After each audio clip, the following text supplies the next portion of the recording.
Okay,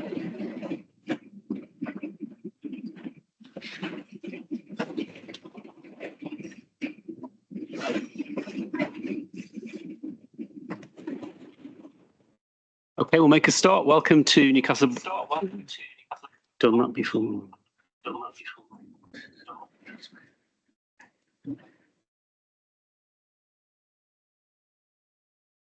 That should be good.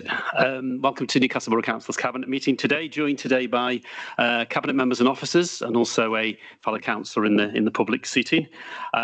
Joining me today is Councillor Craig Skelding, Portfolio Holder for Leisure, Culture and Heritage, Councillor Jill Heatham, Portfolio Holder for Community Safety, David Hutchins, Portfolio Holder for Sustainable Development, and on my right is Deputy Leader and Town Centre Portfolio Holder Stephen Sweeney, and I'm Council Leader Simon Tagg. We've got apologies today from Councillor Andy Fear, so if we could note those. Also, I've got a special guest sitting next to me at the Cabinet meeting today, and that is Hammy the Elf, who's joining us today because he's going around the council observing and taking part in different services. He's been to the homelessness hub last week and also been over to J2 for a class earlier today. So welcome to Alfie on the left, and he's officially our portfolio holder for Christmas today. So welcome, Alfie. So we'll move on to our next item, which is item 2, declarations of interest. Do we have any for items on the agenda? No.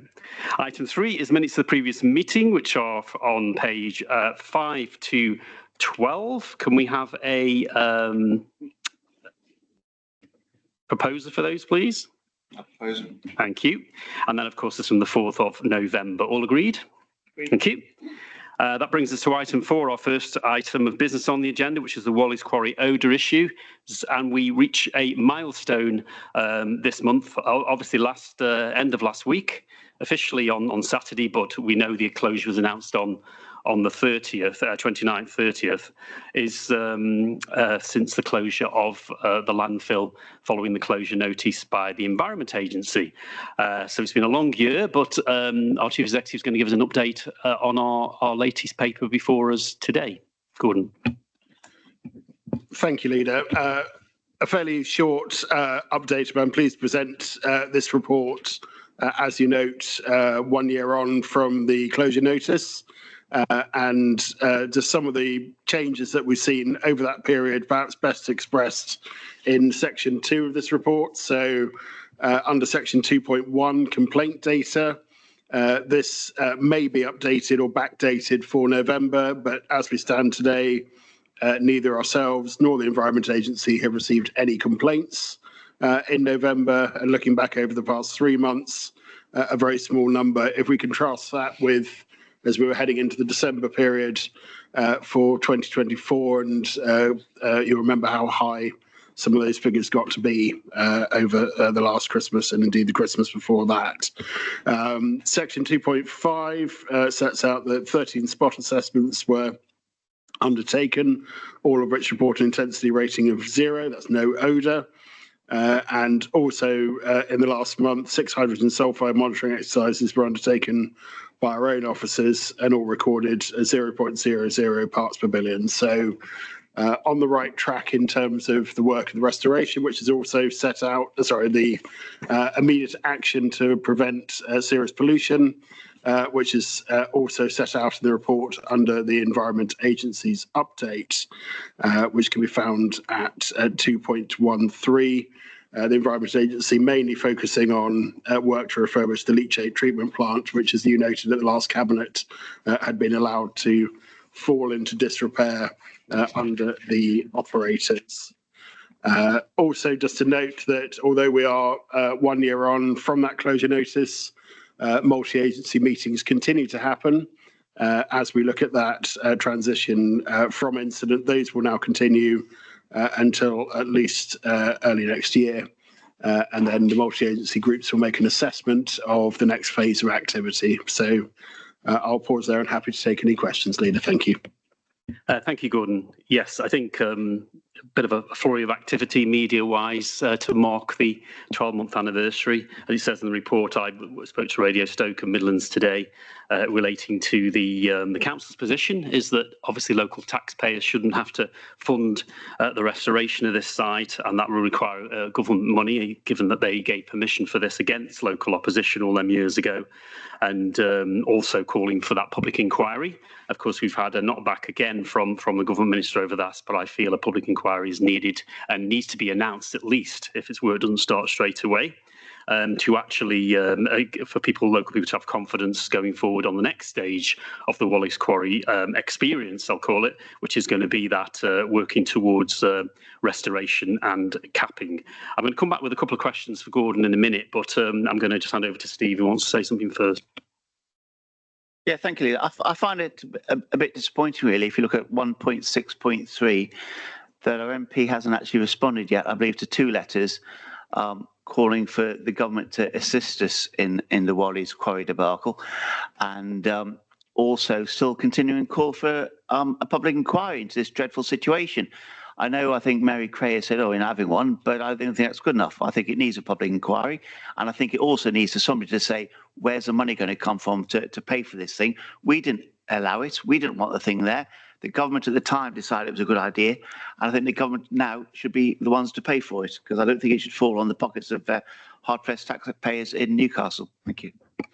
Thank you, Stephen. Yeah, I think that's the view of this council, united, I think, on that. And also, if you just speak to any residents in the borough, and those that have suffered and those that have lived near this for many years, I think that's their case as well. There's just some points in a radio interview, the local MP, you've mentioned him there about not responding to our letters, but he did make comments on Radio Stoke, and he seemed to indicate that the restoration was underway. So I'm going to ask Gordon in a minute to just confirm that the works that have been taking place now for the past 12 months are not the restoration of the site.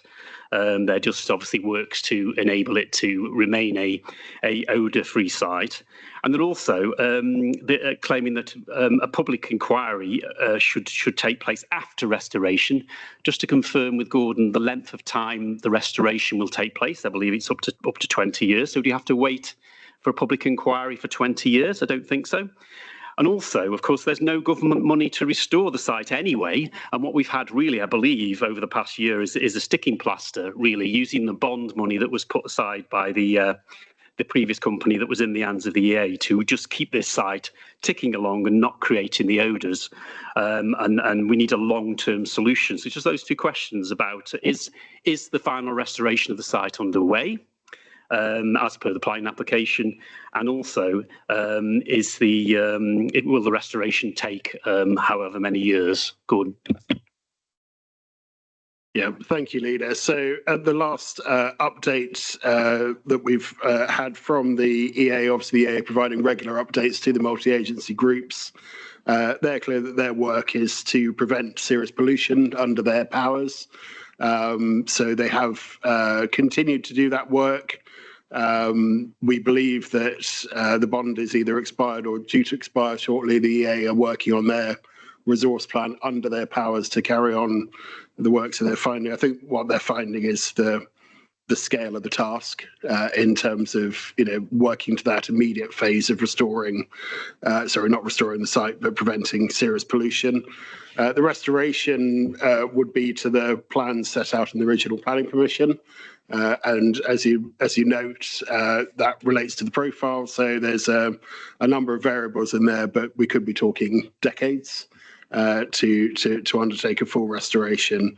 So that's obviously a key part of the next phase of multi-agency discussion is what does the restoration look like and how will it be funded, as the portfolio for finance town centres and growth has noted is obviously a key question we've held both in those meetings and as you've noted, Leader, in terms of letters to government.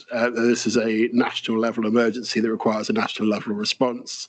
And we are seeking government support in delivering that full restoration. So I think the 2 slightly different things here in terms of the immediate works to prevent serious pollution, which I think in credit to the EA, they've, as the numbers that I've just relayed showed, are working.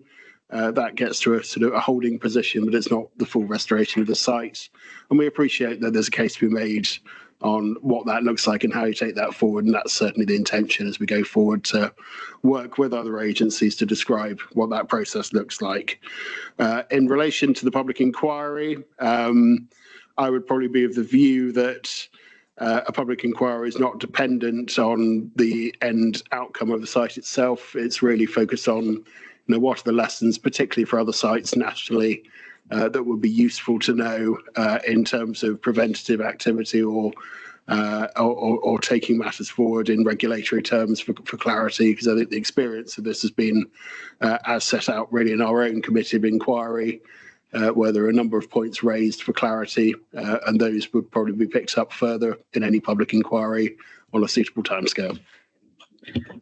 Thank you, Gordon. And once again, I'd like to thank council officers for the work that they're putting in, and Nesta's team on this, and obviously working with the Environment Agency to ensure that these preliminary works that we've been obviously paid for through the bond are actually carried out correctly, and that they are having the desired effect of keeping the odours. So our Member of Parliament, Adam Jogi, doesn't respond to our letters over this, and we've had to write again. This is following the Scrutiny Committee, which we held last week. So myself and the Chair of the Scrutiny Committee, cross-party Scrutiny Committee, have wrote to him again asking him to clarify his position.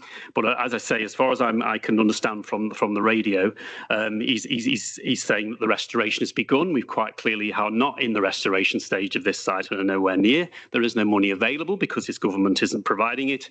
And then secondly, he's appearing to say he wants to wait till after the restoration before we have a public inquiry. That could be 20 years. That is not good enough, Member of Parliament, and I think you need to clarify that, and I will be writing to him after this meeting asking him to clarify his position on this, because I think local people need to know what went wrong here, and then that will give us the confidence, I believe, to go forward and trust that the powers that be will ensure that this site is restored, capped off, restored properly. And also, as Gordon has said, we've got to look at ways to ensure this doesn't happen again elsewhere, and only through an independent public inquiry at the correct time can that happen. But we got the recommendation before us today to note the contents of the report. A good picture again a year on, and I think it's a credit to all those involved that we've got to this stage, but we need to secure that long-term future and win of this site, which is it never becomes a problem for our residents ever again.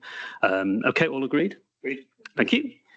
That brings us then to our item 5, which is the Revenue Capital Budget's 26-27 first draft savings plan, and Steve is going to lead on this. Thank you again, Leader. This again is going through the process. This report presents the refreshed medium-term financial strategy, including the first draft proposals being considered to balance the 26-27 revenue budget and the proposed capital programme for 26-27 to 28-29. Savings and funding strategies have been identified to address a £1.752 million budget gap for 26-27 via a vigorous internal efficiency board process, have been agreed with managers as being both feasible and sustainable. Are significantly below inflation. Now, when I looked today, inflation was running at 3.6%. So a significantly below inflation council tax increase of 1.99% per Band D property is again proposed. This amounts to 10 pence per week or less for 95% of households within the borough, i.e. those residents living in Band A, B, C, D and E properties. The savings identified enable a continued contribution of £250,000 to the Civic Growth Fund. This will continue to enable investment in the council's priorities, including significant investment in boosting the sustainability of the environment within the borough and supporting development of the town centre. The capital programme for 26-27 to 28-29 is based on new schemes which are vital to ensure continued service delivery and assisting the council to achieve its corporate and service objectives as set out in the council plan. These schemes total 109.9 million, of which 35.1 million relates to 26-27.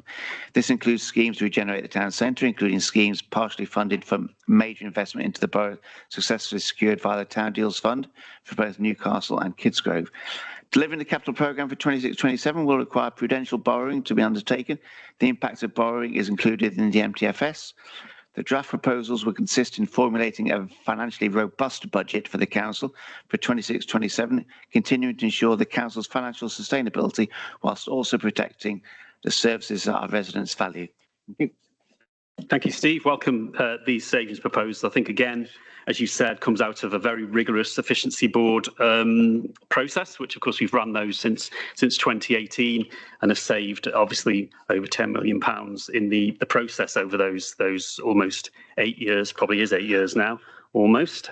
And I think it shows that we can balance budgets. It shows that we are a well-run council and that we can keep council tax down. We've pledged, obviously, to electors 4 years ago to keep our increases below 2%, and this will be the 5th year that we've achieved that, making those required savings as well as we move forward in a very, very difficult time. I think we're going to find for not only local people's finances, we've got to keep our council tax ask down from them because they are sort of worried about their jobs, they're worried about bills rising. As you said, inflation is probably going to be even higher by the time we set this budget as well because of the government losing control of the economy as they have.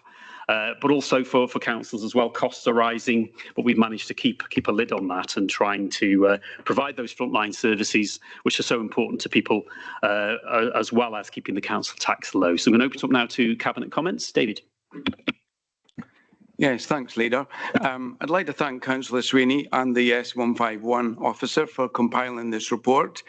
In section 2.4, we read a number of savings and funding strategies have been identified as being both feasible and sustainable via a vigorous efficiency board process, including challenging sessions for each of the cabinet portfolios. In my particular portfolio, we found £10,000 worth of efficiencies in bereavement services, 8,000 neighbourhood delivery, 293,000 with recycling and waste. That's no cuts, by the way, no cuts to any services. The recycling and waste is very labour centred, and there's been no cuts to services whatsoever for less than, say, 10 pence a week is what Councillor Sweeney said. And finally, we found 20,000 savings with street scene. This is changing the Queen's Garden slightly, bringing in a mix of perennials and annuals. This has saved the £20,000 per annum.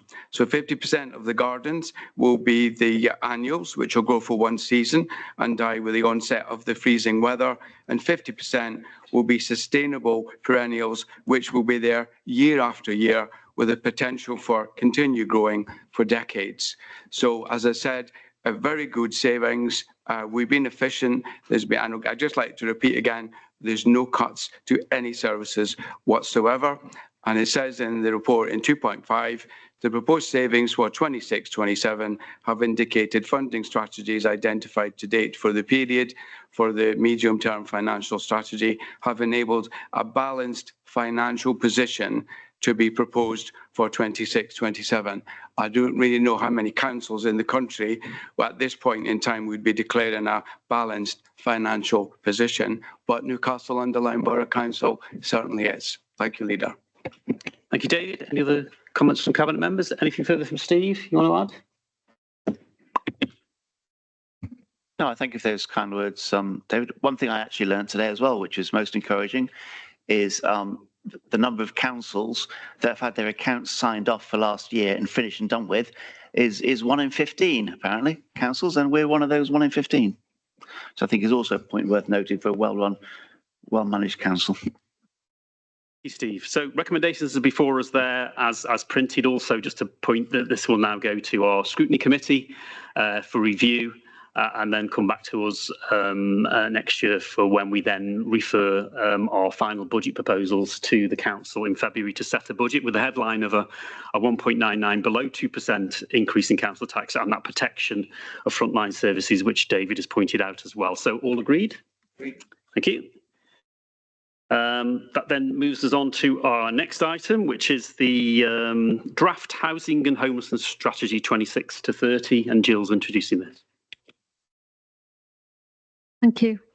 The current housing strategy was adopted in 2021 with an associated 4-year action plan. The current homelessness strategy was adopted in 2020 with a 5-year action plan. The plans have been combined to create a focus on both aspects together with the proposed housing and homelessness strategy.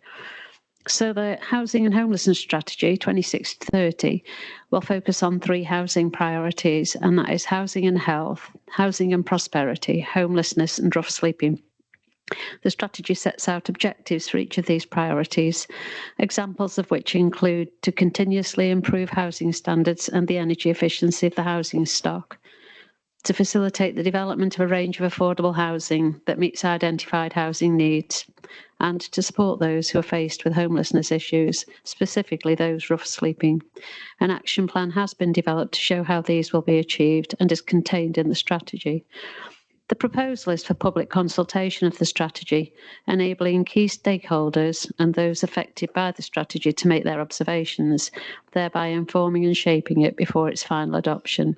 This consultation will take the adoption of the strategy into 2026. So combining and publication of this strategy will give the added benefit of a holistic strategy, enabling priority and focus on housing and homelessness in Newcastle-under-Lyme. Appendix 1, which is the housing strategy for 2026-2030, is attached for further details and information, and I ask that Cabinet approve the recommendations as shown in the report. Thank you, Jill. I think a really important area of the Council's business, and it's appropriate that we have an up-to-date strategy taking into account changes that have taken place. So I endorse the strategy. I think in a period when, as we talked about, when we were talking about setting budgets, etc., it's a tough time out there. More people are becoming under pressure of homelessness, and temporary accommodation costs are rising because of the government's inept handling of the economy, as we saw in the budget last week. And I think we need to ensure we're on top of these policies and strategies to ensure that we get obviously the services to those that require them within our community. The recommendations before us that we approve the draft housing and homelessness strategy 26 to 30 for an 8-week consultation, and then following that yourself in consultation with the relevant officer will agree on the final version for publication following that consultation stage. Open it up to any comments from anybody? Not seeing any, so we agree the recommendations. Great. That's great, thank you. That then moves us to our next item, which is the Newcastle Town Deal Update. Really pleased to bring this Town Deal Update to the Cabinet, which is all about transforming this borough, backed by initially the government funding from the Levelling Up, brought to you by the previous government, and then also the Council's investment on top of that to the tune of 80 million in the town centre to help us to deliver those really important regeneration schemes, which are now beginning to come to fruition around the town centre. And of course, key projects such as the reconstruction of Astley Place, as a residential and accommodation and shopping and cafe area. And also finally the Rycroft redevelopment. Of course, we built the new car park on the cornerstone of that development to enable the rest of the site for accommodation, which is being delivered with our partners in Capital and Centric. We've also got the former multi-storey car park Midway. It's been transformed into high-quality residential accommodation as part of the plans as well. And we've had significant funding from Homes England backing our plans for that part of our town centre, and that could be completed by the summer of 2027, which is really good news. Also, taken a long time coming is the unlocking of the former Zanzibar site for development, with the Spire housing plans going through now and work starting on that site. There'll also be some small-scale enterprise units, which will be owned and administered by the council on there, giving local businesses opportunities to grow within our town centre. Now, the town deal isn't all just about our town centre. It's also about other areas, such as the Nutton Village area, with the residential development there, and also enterprise centre extensions, and also a enterprise village hub as well in the centre of Nutton, which we're working on too. And also there's already been delivered the development of the changing rooms on the Whammy, making a world-class facility there for people to use on the Whammy, on the playing fields and sports fields. And also sustainable travel. The County Council have been delivering their sustainable travel scheme through the town centre, new pedestrian cycle crossings and real-time passenger information, as well as signs are being provided too. And also we have our digital rollout, the superfast broadband hubs, which are part of the digital infrastructure part of the town deal. So a lot going on within Newcastle Town Deal. It's been a while since we brought an update on the whole lot to Cabinet, so we decided to bring a report that covers all of it. Regular reports go to our scrutiny committees, which are there for people to view, but I think we can today talk about development taking place in our town centre and elsewhere, backed by government funding from the Levelling Up Fund, which no longer exists, unfortunately, and we're now being locked out of future funding by this government because of their slowness on bringing forward devolution instead of local government reorganisation.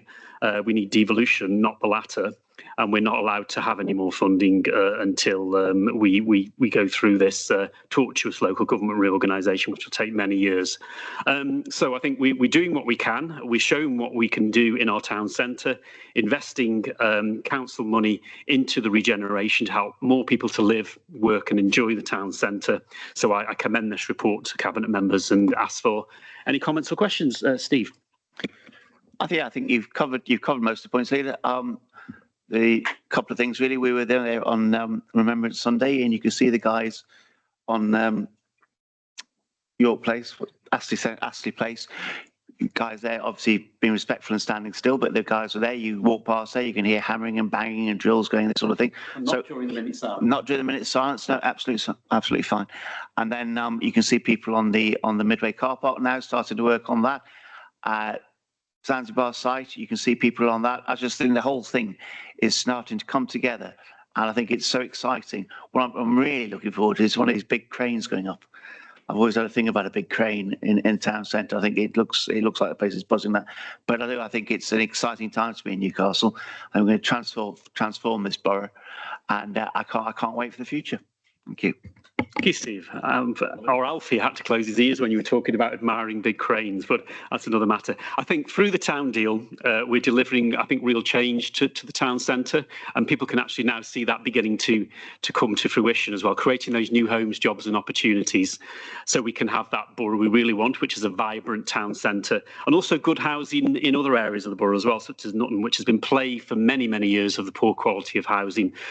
In a previous scheme many years ago, quaintly called the Pathfinder project, the previous Labour government up to 2010 provided money for the demolishing of housing throughout the Nutton and Crossheath area, and then there was a big break of how many years now to actually get some new housing being rebuilt. It started in Crossheath. Now through this town deal fund, we're seeing that in the village of Nutton as well, along with facilities and also those enterprise units for people to use as well. So I think a good picture all round, making good use of that regeneration money, supplementing with council local investment, which we've been able to put in to really transform parts of our borough through this once in a lifetime funding. We've always said it's once in a lifetime, and it looks as if, unfortunately, because of the new government, it is going to be, because we're not going to get any more under this government. It looks like that we can deliver on what we said we're going to do on them 3 projects in the town centre, particularly, and also on those other things we've discussed outside of the town centre. So all agreed? Agreed. Thank you. That then brings us to the financial and performance report. First of all, we'll deal with the finance side of it, and Steve's going to introduce that. The bit that I always focus on here is the revenue budget part of it, and at the moment we're £69,000 underspent where we should be. Now that's too much, so it's budgeted at the end of the year to be about £19,000. Which is more sensible, really, because the money's there, it's got to be spent. So £19,000 for the end of the year, but £69,000, and I think that's the thing I always look at, and I always make sure that's under control, and it certainly is. Thank you. Thank you, Steve, and thank you for working closely with our finance officers to ensure that is the case, and a good picture of an underspend that we hopefully will see through to the end of this financial year, which will set us in good stead for when we set the budget in February. So moving now to the performance data, as usual, we'll go through this section by section. First one is sorry, first of all, it's interesting to see and pleasing to see that 82% of our indicators are achieving their target, which is really good. And if you will remember, we did moved to a more stringent targeting approach a year or so ago, which saw a drop down into as low as the late 60s, early 70s. We've now obviously integrated those new indicators into our reports, and performance has began to increase again under these new, more stringent indicators, back up to where we want it to be, and 82% of overall. The first area we're looking at is one council delivering for local people. We've got a number of good indicators there for us to look at, and we then move to the first red, if you'd like to talk. It's actually for me, sorry.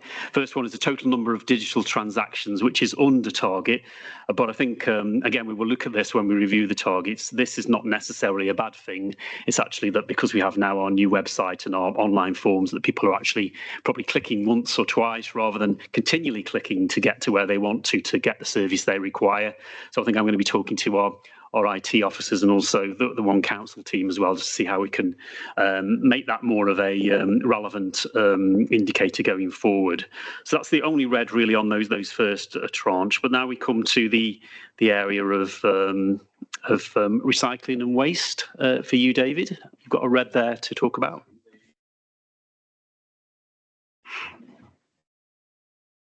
Yeah, thank you, Leader. The first one in the recycling and waste is that we collected 49.34 of the amount we collected was sent for recycling and composting.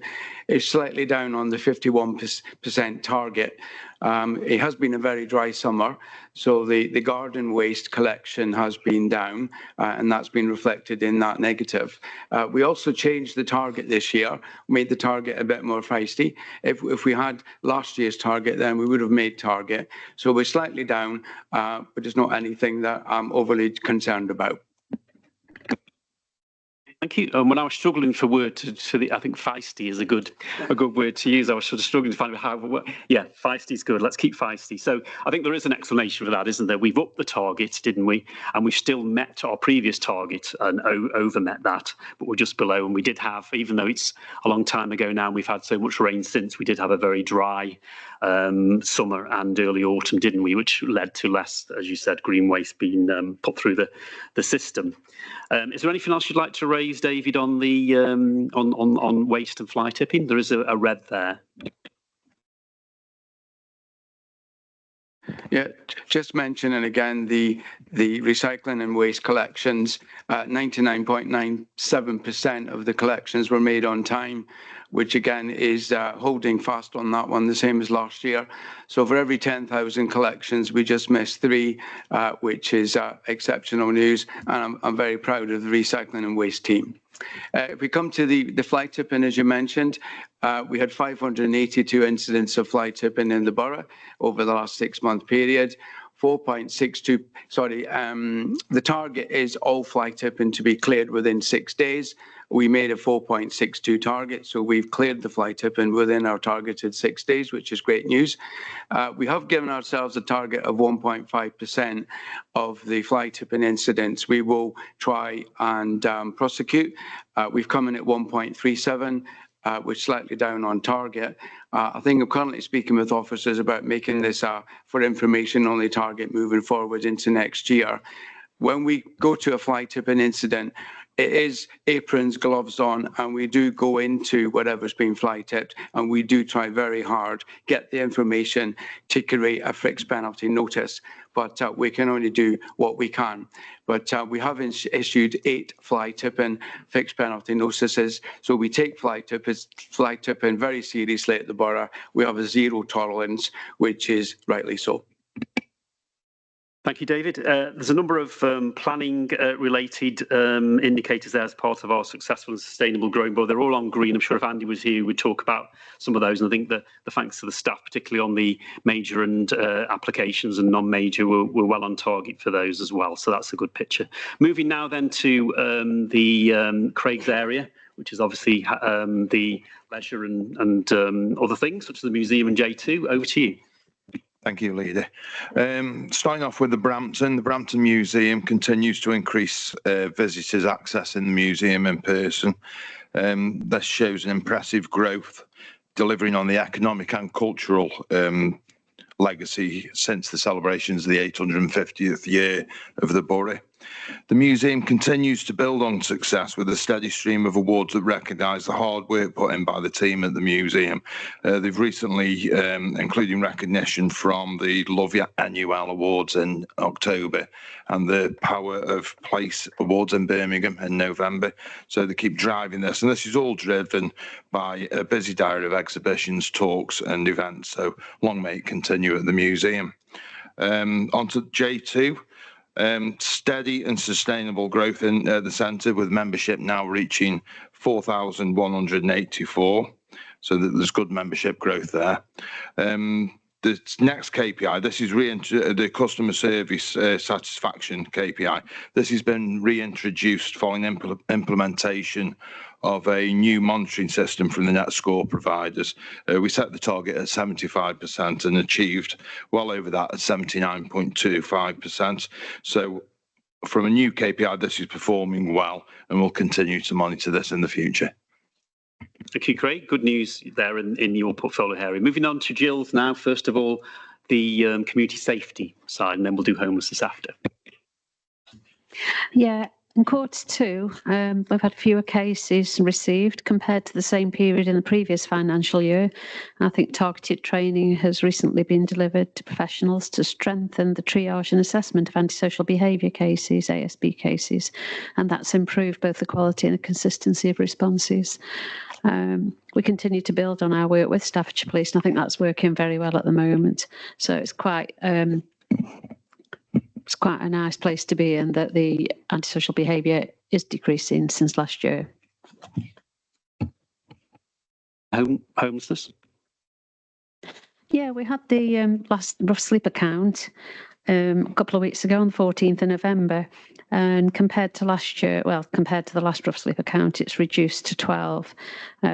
So there's 3 with the Stoke connection, 1 with the Staffordshire Moorlands connection, and 1 that's unknown. So when you look at it that way, out of 12 rough sleepers, we've got 6 with a Newcastle connection. I think it's working quite well with the Vulnerability Hub and the homeless outreach team.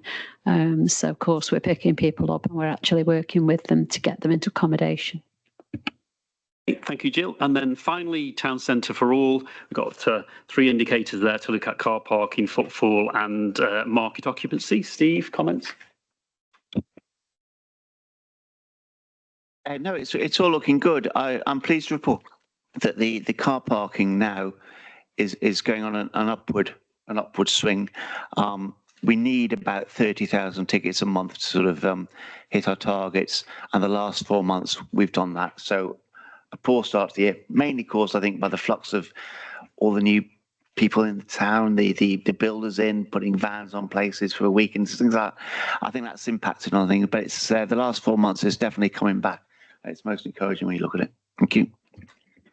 Okay, and when it comes to footfall, we've had some big events in the town centre, haven't we? And I think interesting to see at a future quarter when we report, obviously, the Christmas light switch on. I think speaking to the bid manager, she was really pleased about the number of people we had there, which she believes beat last year's total of people that came along. So I think anybody that went to that event will have had a really nice evening and seen that the town centre was full and plenty going on during from lunchtime onwards, really, into the early evening.